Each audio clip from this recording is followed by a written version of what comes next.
everyone, and thanks very much for joining us tonight. On behalf of the American Schooner Association and the Great Chesapeake Bay Schooner Race, I'd like to welcome you to this presentation by John Eginton. John has long been a great supporter of ours and a mainstay of our organizations, and I couldn't be more pleased to have him here tonight.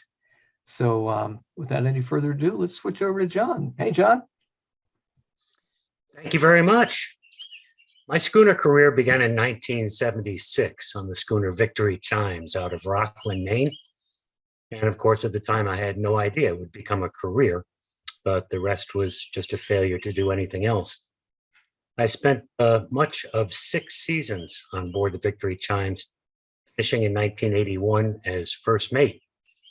In this picture on the right, we have Captain Frederick B. Guild, who owned the Victory Chimes for 30 years. And in the back, in the middle, we have second mate Jim Guile, who just retired last year after 35 years as the captain of the schooner Tabor Boy out of Marion, Massachusetts. And in fact, Captain Guile just published a book called Sailing a North Sea Pilot Schooner by Captain James E. Guile. And I'm looking forward to getting my copy. And on the left, we have me at the wheel. Yeah, I'd heard great things about the Caribbean and I wanted to check it out. So I was hired on the schooner Voyager out of St. Martin, which was the opposite end of the social spectrum from the Victory Chimes. On the Victory Chimes, you never sat down. On Voyager, we steered while sitting in a director's chair. But the Caribbean was grand. And let me just fiddle here. There we have St. Kitts in the background there. It was a great experience for me, and I stayed aboard for the summer season. We had a very fast transit from St. Martin up to Mystic, where I arrived. Here we have Voyager on the left, the schooner that brought me to Mystic, and I was mate on her that year. In the middle, we have the 1886 Delaware Bay oyster schooner Charlotte Ann, which the following year would become my first command. And on the right, closest to the drawbridge, we have the Pursuit of Happiness, which was a 15-year in-the-water rebuilding project. And the fellow who was undertaking it died before it was ever finished. And I heard that Pursuit of Happiness went to Maine, but I've lost track of what happened to it after that. But it was a great learning experience for me being made on Voyager. And at the end of that year, Captain Armin L. Sasser hired me as second mate on the Pride of Baltimore for what was then the most ambitious voyage Pride had ever undertaken, 6 months from Baltimore to San Francisco by way of the Panama Canal. And this picture was taken on Halloween, the day we left Baltimore's inner harbor and set sail on this great odyssey. And an odyssey it was. At the end of that trip, we were in San Francisco Bay, and I had never seen Pride of Baltimore under sail in the 6 months that I was on her. Of course, I had no vantage, but afterwards I was working for the Blue and Gold Fleet in San Francisco and had the opportunity to take this picture of Pride out sailing about a week after I got off. And it was breathtaking for me to see her under sail.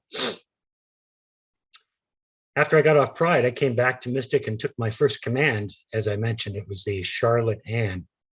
And that was a great learning experience. This picture was taken in the fall. We relocated to Newport, Rhode Island, and we were doing day sails covering the America's Cup races. What we did not know would be the last America's Cup races held out of Newport. On the right in this picture in the red shirt with his back to us is James Patterson, who would become a legend in the schooner trade and sailed on so many schooners. This was James' first schooner, and that was his first summer. On the left, sitting on the housetop in the blue sweater, is the late Armin L. Sasser. Charlotte Ann had been Armin's first command, as it was mine. And Armin stopped by that day to visit us and go out for a sail with us. And it was just over 2 years after this picture was taken that Armin was lost with 3 others when Pride Baltimore was lost.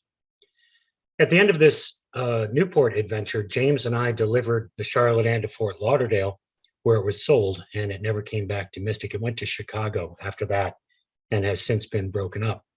And so needing a job and loving what I was doing, I applied to the other schooner in town, the Mystic Whaler. And here's launching day shot of the Mystic Whaler in Tarpon Springs, Florida, George Sutton's yard on the Anclote River. And this is January of 1967, 4 days before a football game that would later be renamed Super Bowl I. And the two brothers who commissioned the schooner to be built were PJ and Charlie Matthews, and they were Orthodox Greeks. So we had an Orthodox Greek priest bless the schooner at the launching ceremony. In this photograph on the left in the light overcoat, that's Charlie Matthews, who I never met. He died in 1976. His brother, PJ, is all the way on the right with his back to us. And it was PJ who hired me in 1984 as captain of the Mystic Whaler. And boy, he didn't know what he was getting into. The Mystic Whaler did a variety of cruises out in New England. They also had 2 winters in the Caribbean, and that is Virgin Gorda in the background. And although they gave up the Caribbean after 1969, they kept using this photograph in all their marketing for years and years afterwards. There's a postcard from Sag Harbor advertising the Hamptons. Let me see if I can enlarge this a little bit. Hey, John, can you hold on Yeah. a second? Ladies and gentlemen, if you would like to enter questions at the bottom of your screens, there should be a Q&A box. You can click, type your questions, and they'll accumulate till John's finished. I just got a note that someone is not able to hear you. Is there anyone else who cannot hear? Please type in your chat box. Hear him fine, can't hear him? Looks like everybody's doing okay. I can hear me. Okay, well, I'm glad. Okay, thank you very much, John. Let's carry on.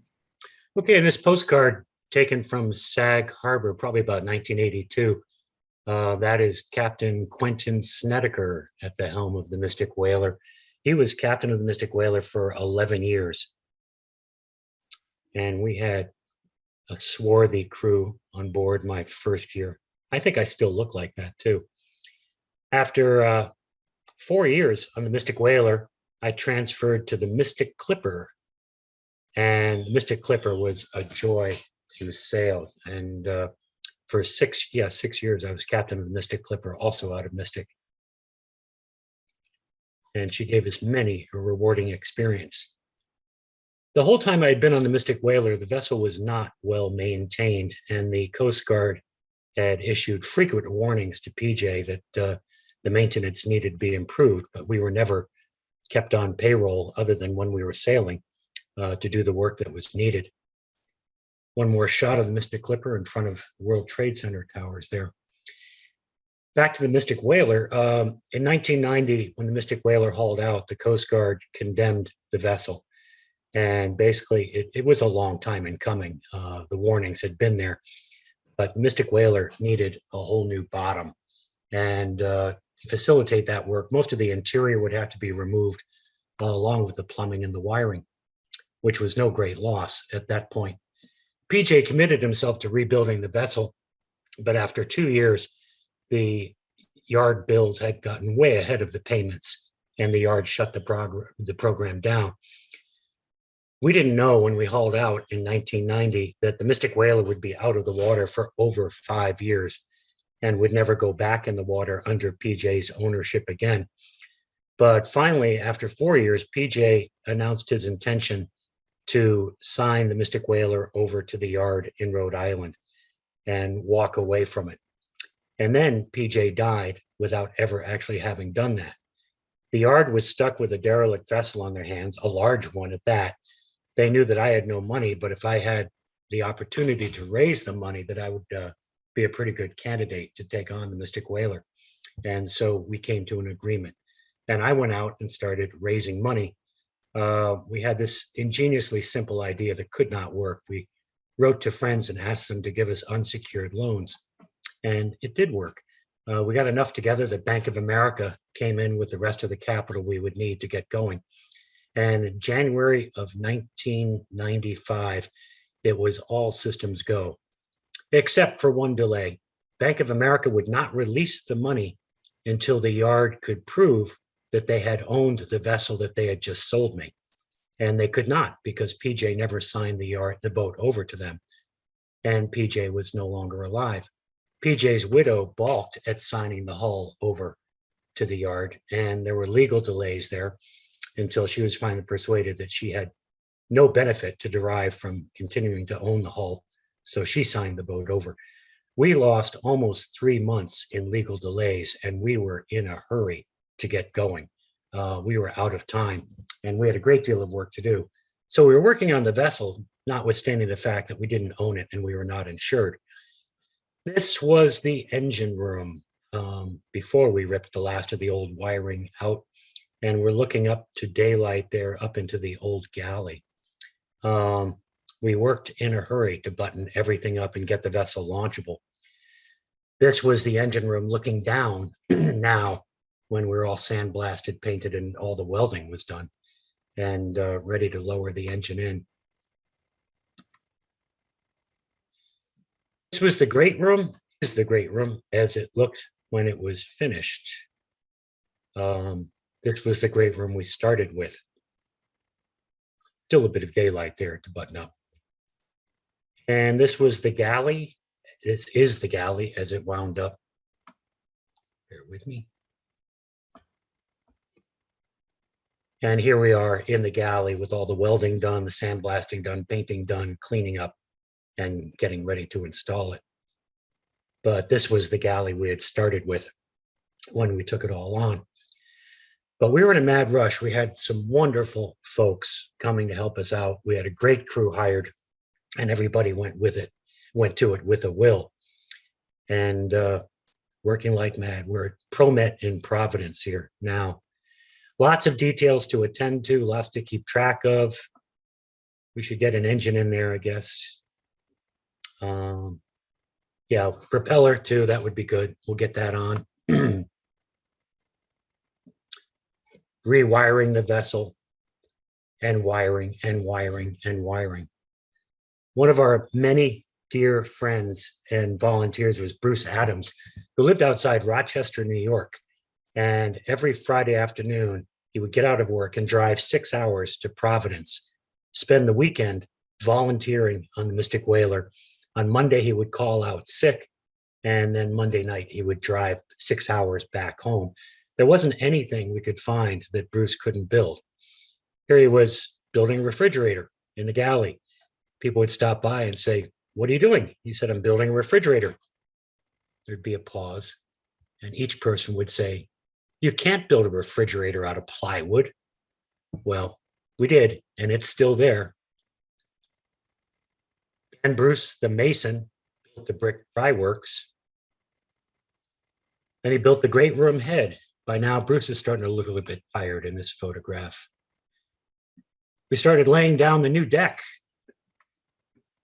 And that's all. It's a steel deck underneath the clear vertical grain Douglas fir there going down. And we're all camping on board. Finally, we got to the point where we were ready to launch the hull. We weren't ready to do anything else, but finally we got Mystic Whaler into the water with the engine in. And we headed back, we got underway under our own power and headed back for Mystic. But I was determined when Mystic Whaler went up the Mystic River for the first time in 6 years that she would not be the floating shanty that she obviously was in this picture. And so I arranged with Wes Maxwell to hide out at his yard at the mouth of the Mystic River for a week. And here we are on our way home. We got to Noank on a Saturday morning, 1 week before our first cruise. We had an issue with the black seam compound on the quarterdeck. It's a 2-part thiacol mixture that we must have mixed wrong because it's supposed to be dry in 4 days and completely cured in 2 weeks. This is now 3 weeks later, and the black steam compound was completely liquid. And we had to have separate pairs of shoes to walk on the quarterdeck and walk everywhere else. Meanwhile, we had a Coast Guard inspection on Tuesday, but before that, we had an FCC inspection on Monday to inspect our electronics. We had no electronics, and we had no compass. The one that's in this picture is a very rare 7-inch constellation. The compass fluid was fogged, the dome was cracked, and the pivot point was chipped so that the compass would not turn. You're always going in the same direction. Clearly, that wasn't going to pass inspection. George Winters, our local compass adjuster, had been looking for a 7-inch constellation dome to replace that with. And he'd been looking for a long time. They hadn't been made in 30 years. And so Saturday morning when we got in, George came down and collected the compass from us.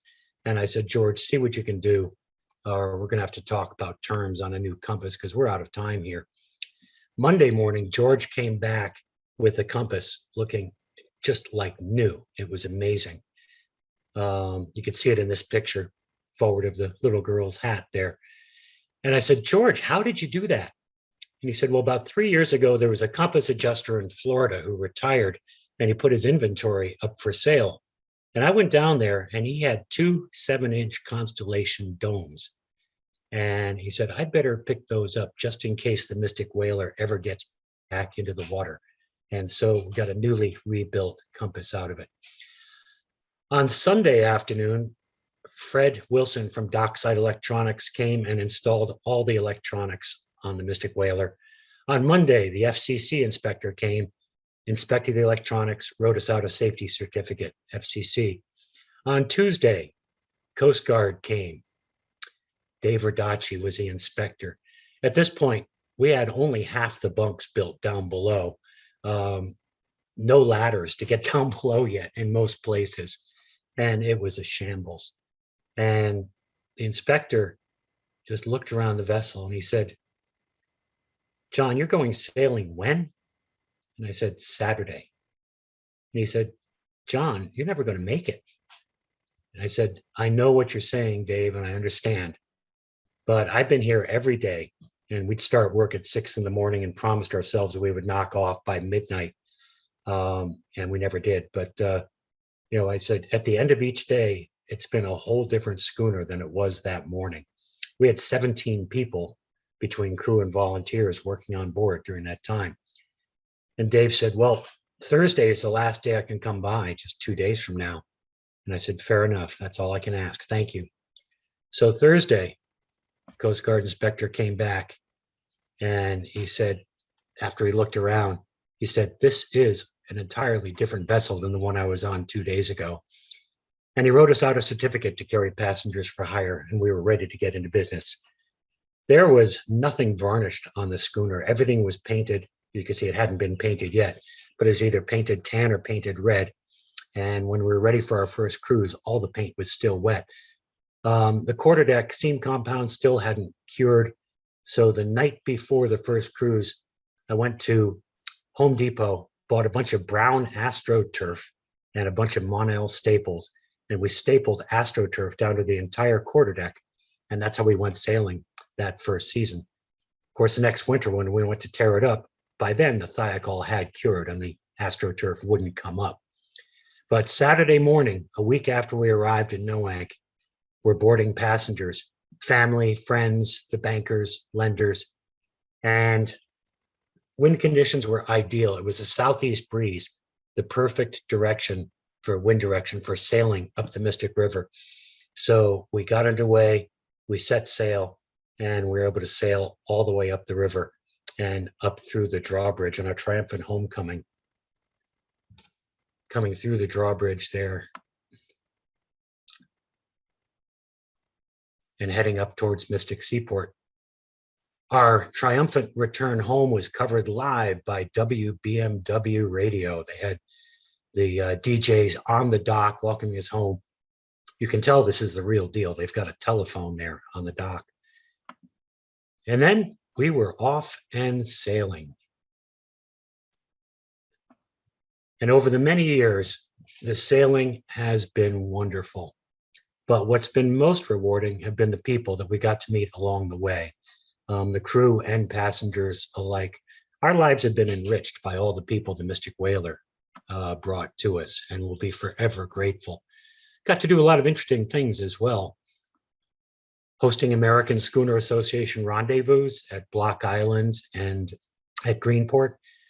We also got to spend 24 spring seasons on the Hudson River, working with the Clearwater organization, doing environmental education sales. And that was a tremendous experience. Here we are sailing off Breakneck Ridge with a group of fourth graders on board. Lots of special moments during the Hudson River seasons. This is a musical moment under sail. One of those moments I just had to pinch myself, said, I can't believe I get to be here for this. But all jamming together, starting from the left, we have David Amram and Rafi, Pete Seeger in the white hat. In the lavender behind the fourth sheet is Peter Yarrow, then Guy Davis and Tom Chapin on the right. Another rewarding experience we had was getting to support the Charles W. Morgan on her 38th voyage. And we provided berthing and meals for all the Charles W. Morgan crew while we were up in Stellwagen Bay, in Cape Cod Bay, and got to sail in company with the Morgan and see whales on Stellwagen banks. That was a great experience. Another great highlight was the 15 years that we participated in the Great Chesapeake Bay Schooner Race and met some wonderful people along the way. Here we are at the start of the race, Pride of Baltimore 2, all the way on the right. On the left, my former command, the Mystic Clippers, now the Liberty Clipper out of Boston. Charging down the bay on a broad reach, Mystic Whaler and Lady Maryland, both of us with reefs, single reefs tucked in our main. Captain Jesse Briggs took this picture of the Mystic Whaler from the A.J. Meerwald. Also enjoyed being able to participate in education programs everywhere. This particular one, Pat, is teaching navigation in Portsmouth, Virginia at the end of the schooner race. Another one of our favorite events is the Cambridge Schooner Rendezvous.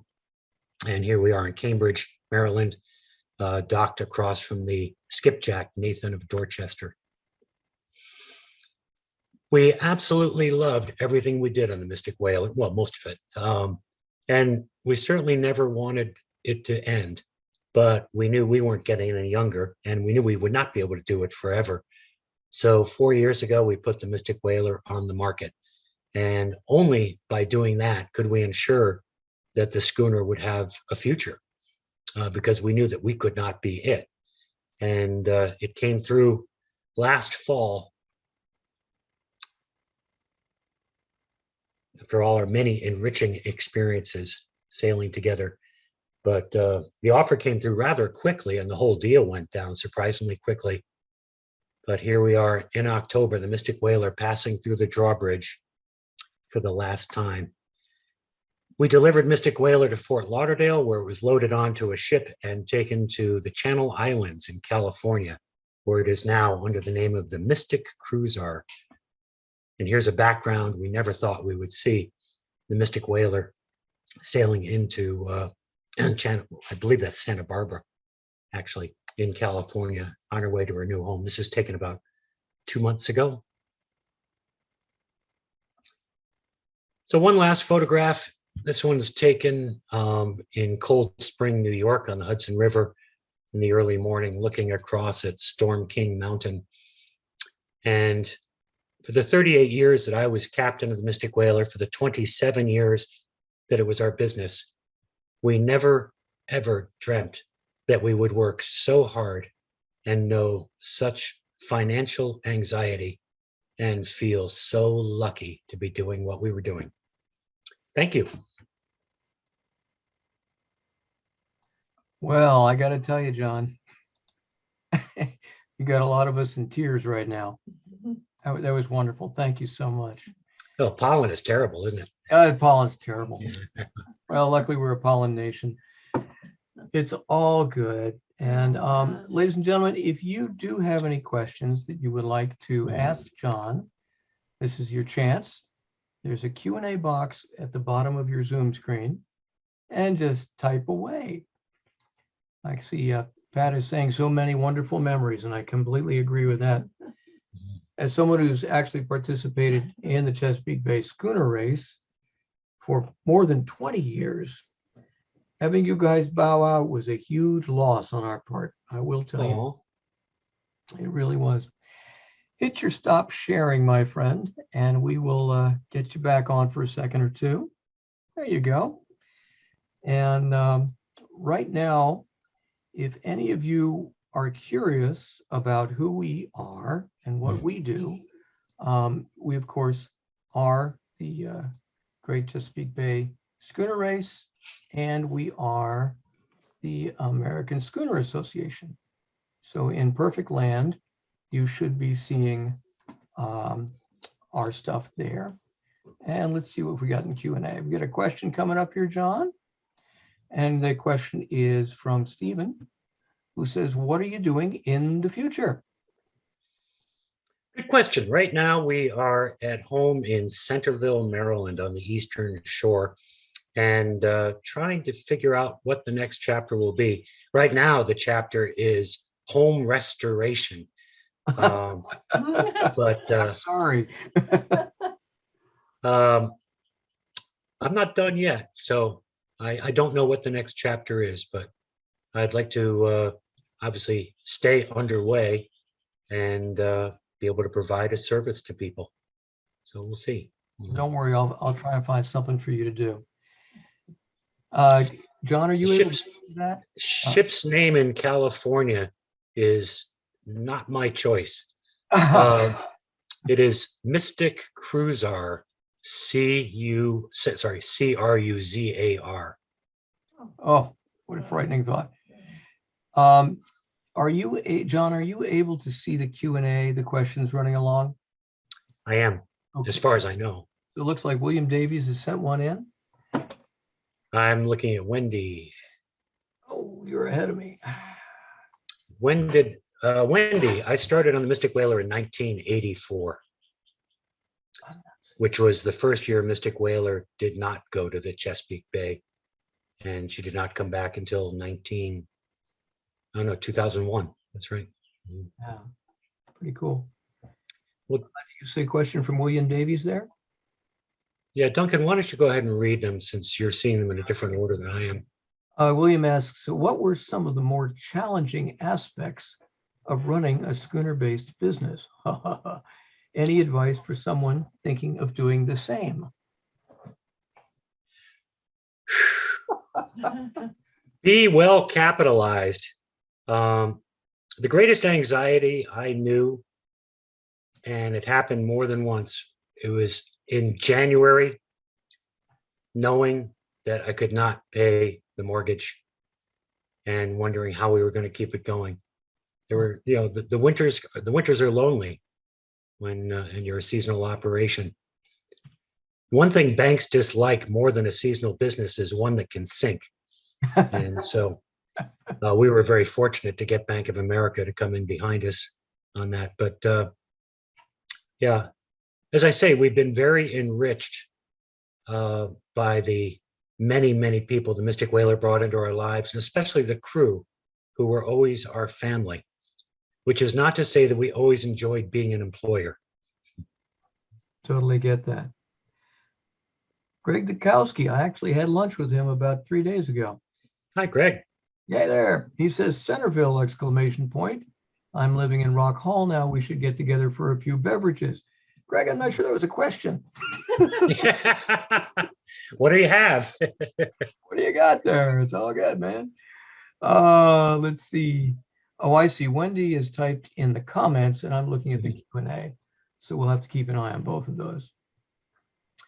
Yeah, very good. All right, my friends, we have made it all the way to 7:30. What a concept. And it's been an excellent time. Are there any more questions you'd like to send in, please? Great. Hi, Brenda. Brenda Reed is online there. There was one other question. Are you a young crew coming up to do what we did? And the answer is yes. The Tall Ships America organization has a page called the Billet Bank, where they list job openings on commercial and not-for-profit tall ships. And there is always a tremendous demand for crew. I saw the Schooners Woodwind out of Annapolis are advertising for crew as well.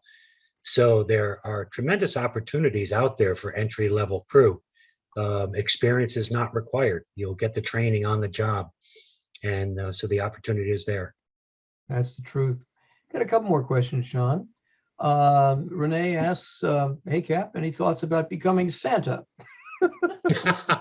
Ho, ho, ho.